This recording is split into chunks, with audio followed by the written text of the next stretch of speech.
I still remember the moment the administration played the video in front of everyone. The room was so quiet, it felt as if the air itself had frozen. The coach stood perfectly still, his face turning pale. Ryan's hands were clasped tightly together, the knuckles white, and I could feel my heart pounding so hard it echoed in my ears. When they rewound the footage and the frames stitched back into their real order, the truth became visible clear enough that no one could look away. "Did you adjust this video?" The principal's voice was calm, but sharp enough to cut through the silence. Ryan didn't answer. He only lowered his head, shoulders trembling slightly, as if words were pushing at the edge of his throat but couldn't escape. And in that exact moment, I knew everything my brother Ethan had tried to tell us before he left. Every word had been true. He had been treated unfairly. He never did what people claimed. But I still didn't understand why Ryan was part of the situation. Before I could speak, the coach suddenly stood up, pointing straight at me.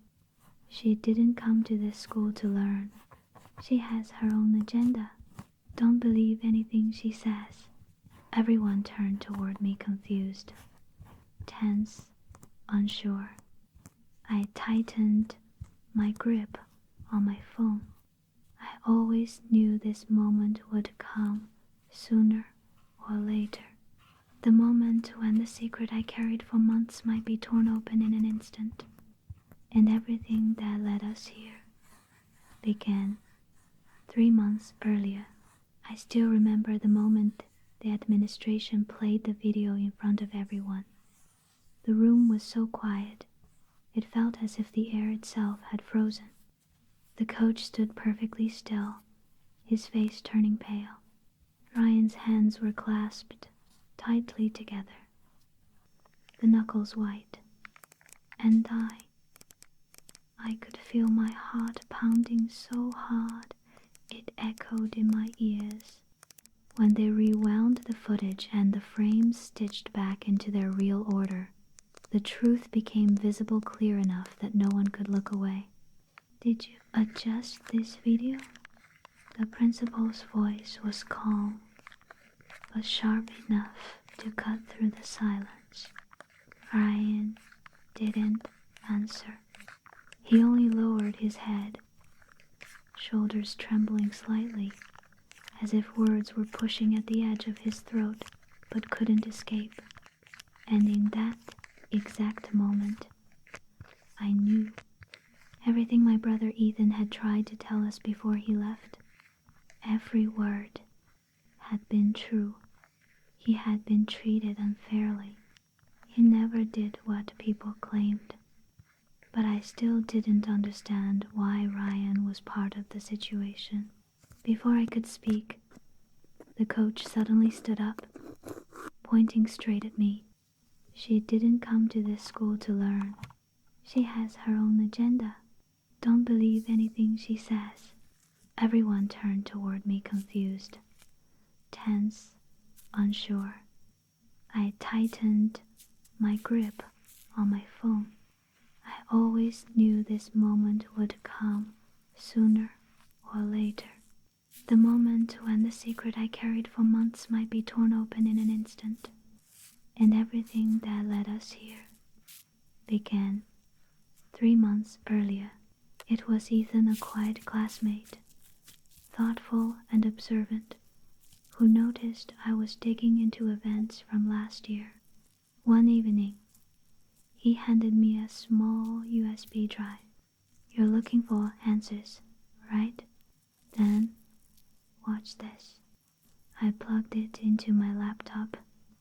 The screen lit up, and my whole world tilted.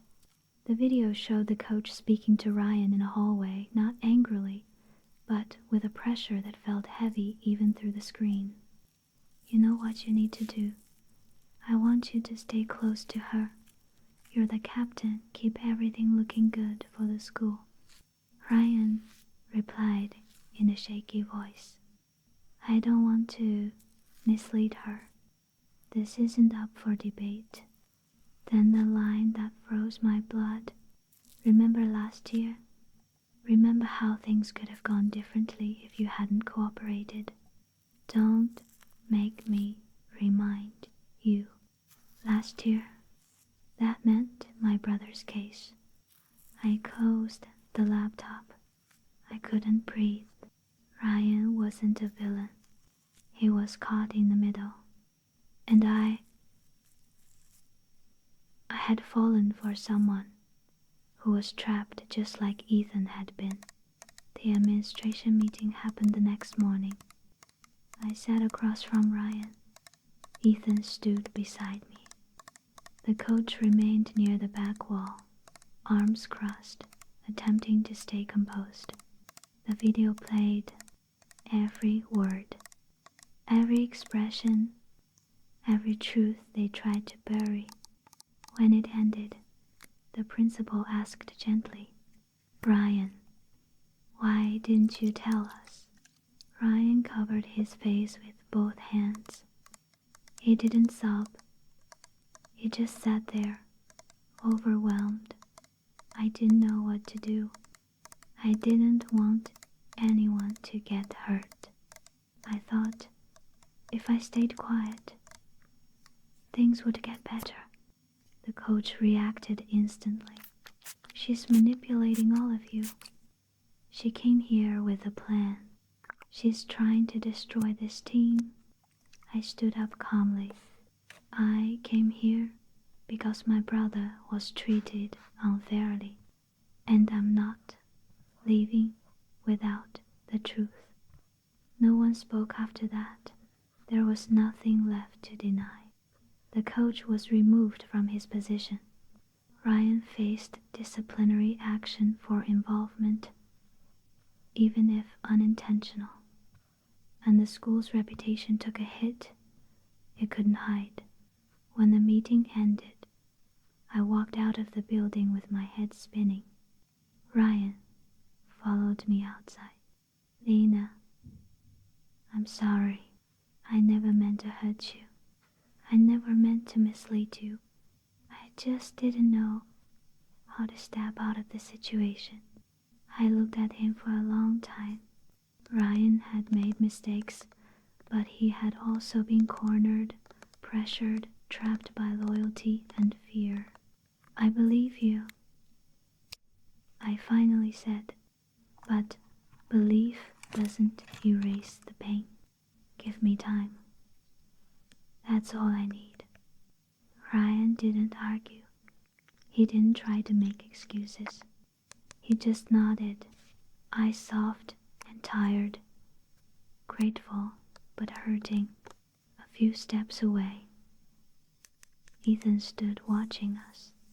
He didn't interrupt. He didn't judge. He simply stood there steady, patient, the way no one had been for me during the hardest parts of this journey. And in that quiet moment, I realized something gentle but undeniable. My heart was slowly leaning toward the person who stood beside me, not the person who wished he had. The truth can break us, but the truth also sets us free. I came to Westbridge to clear my brother's name, but I ended up finding more than answers. I found someone who stayed, someone who listens, someone who supported me quietly without asking for anything in return, someone who knew how to stand with me, not hide behind me. My story isn't finished. This chapter is just the beginning. The part where everything is hidden finally came to light. There's still the story of the championship game, the final decision I had to make, and what happened to me, Ryan, and Ethan afterward. If you want, I can tell you everything. Just say the word. The final championship had begun. Drums, cheers, and tension filled every corner of the stadium. I stood by the court, clutching my cheer towel, heart pounding. Every time Ryan had the ball, it felt as though my heartbeat ran in sync with his every move. Westbridge fought fiercely, but the opponents were just as strong. Every play was breath-stealing. I watched Ryan sweat dripping, face tense, yet his eyes always found mine. I knew. He was hoping I understood. I did. Ethan stood beside me, eyes bright. Trust Ryan, he said, not with words, but with a look. I nodded. In the final moments, Westbridge was down by 1 point. Ryan grabbed the ball, darted through the opposing defense. I held my breath. One shot. The ball spun through the air, hit the rim, and bounced out. The other team immediately countered. My heart leapt. But then Ryan surged forward, reclaimed the ball, and this time, the final shot. The ball spun, suspended in the air, and went in. Not for Westbridge. No, Ryan had moved to the opposing team. Yet his smile looking straight at me made everything clear. I ran onto the court to him.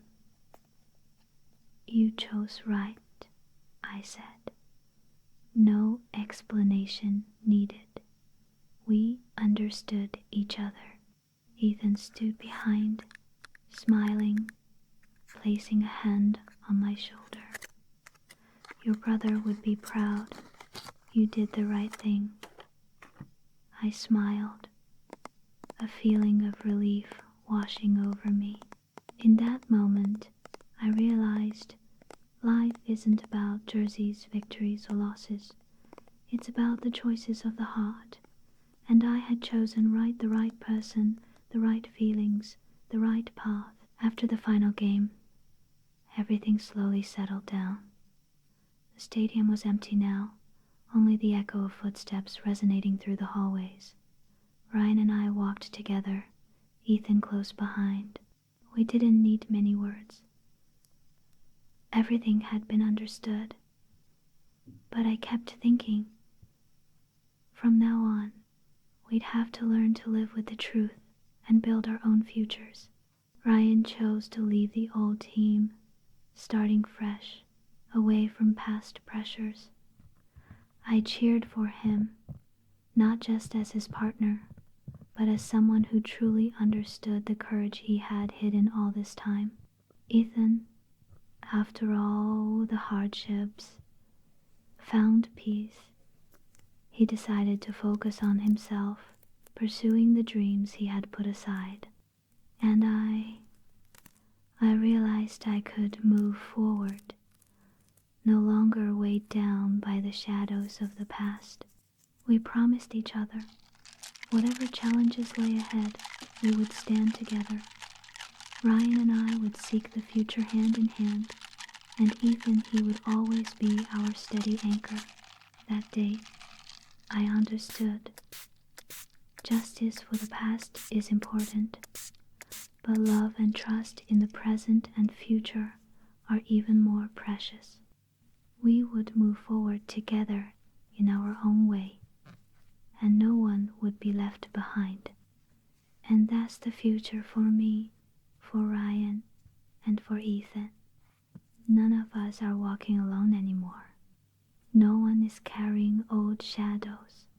We each have a new path, and I believe we'll keep moving forward, lighter, stronger, and finally free. And you, I'm guessing your eyes are getting heavy now. You've listened to me from the very beginning, and I can almost feel your breath slowing, becoming softer, warmer.